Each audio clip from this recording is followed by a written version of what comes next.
गीता में भगवान कृष्ण अर्जुन से कहते हैं कि सत्य बोलना सबसे बड़ा धर्म है और जो सत्य बोलता है वो हमेशा समृद्ध होता है।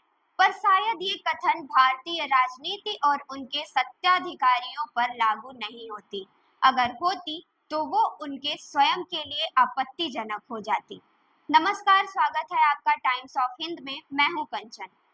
दृश्य जो आप देख रहे हैं वो केरल के वायनाड का है। काफी भयानक है ना।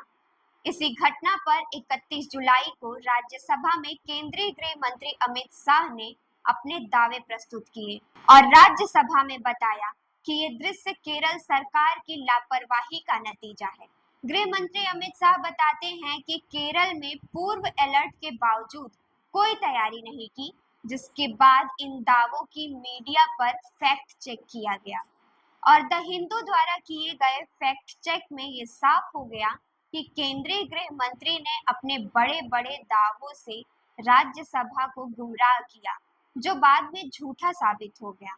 कांग्रेस के राज्यसभा सांसद जयराम रमेश ने राज्यसभा सभापति को इन दावों के विरुद्ध 2 अगस्त को एक पत्र भी लिखा। ये पत्र क्वेश्चन ऑफ प्रिविलेज के विरुद्ध भेजा गया था। अब बात करते हैं घटना की। तो 30 जुलाई को केरल के वायनाड में भारी बारिश के कारण कई जगहों पर भूस्खलन देखने को मिला। उसके बाद कुछ रिपोर्टर्स के मुताबिक 250 से 350 मौतों का दावा किया गया। भूस्खलन के बाद जल्द ही घटना क्षेत्र में सेना, नेवी और एनडीआरएफ की टीम भी बचाव अभियान शुरू कर दिए। तो अब सवाल ये है कि क्या थे गृह मंत्री के दावे, जिनके बाद उन पर निरंतर वार किए जा रहे हैं और इस वार के तहत उन पर कार्रवाई की मांग की जा रही है।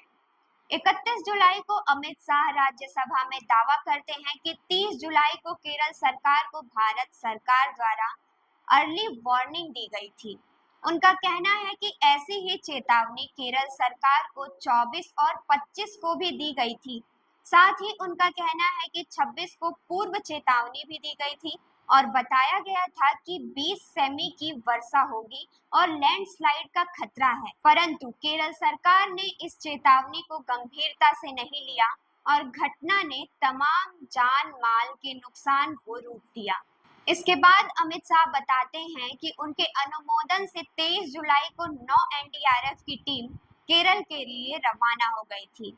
उसके बाद अमित शाह संसद में पूछते हैं, केरल सरकार द्वारा उन नागरिकों को शिफ्ट क्यों नहीं किया गया। इसके बाद राजनीतिक गर्मी बढ़ना आम बात था। इस पर केरल के सीएम का इन दावों के विरुद्ध बयान आना निश्चित था। केरल के सीएम ने बताया कि सरकार द्वारा दी गई चेतावनी केवल 20 सेमी की ही थी, जबकि बारिश इससे कहीं ज्यादा हुई थी। कोई रेड अलर्ट जारी नहीं किया गया था और त्रासदी के बाद ही रेड अलर्ट जारी किया गया, जिसके बाद गृह मंत्री विपक्षी नेताओं के निशाने पर हैं।